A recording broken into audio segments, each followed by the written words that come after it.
Viral, mantan Bupati Magetan bingung tak punya rumah usai habis jabatan. Viral, mantan Bupati Magetan bingung tak punya rumah usai habis jabatan sehingga merencanakan tinggal rumah ibunya. Sebelumnya pada Sabtu 23 September 2023 siang, Bupati Magetan mengaku akan tinggal di rumah ibunya tepat di Desa Mospati, Kecamatan Mospati, Kabupaten Magetan.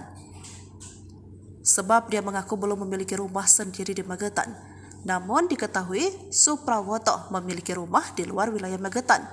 Saya nanti akan tinggal di rumah ibu saya tidak punya rumah di Magetan. Kemudian juga di anak saya, katanya.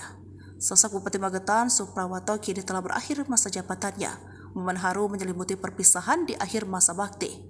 Selama ini, Suprawoto tinggal di rumah dinas Bupati Magetan, Jawa Timur. Setelah tak lagi menjabat, tentu Suprawoto harus pindah tempat tinggal.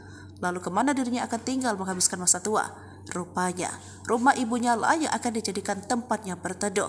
Hal itu disampaikannya saat Suprawoto berpamitan di akhir masa jabatannya, dikutip pada Kamis 28 September 2023.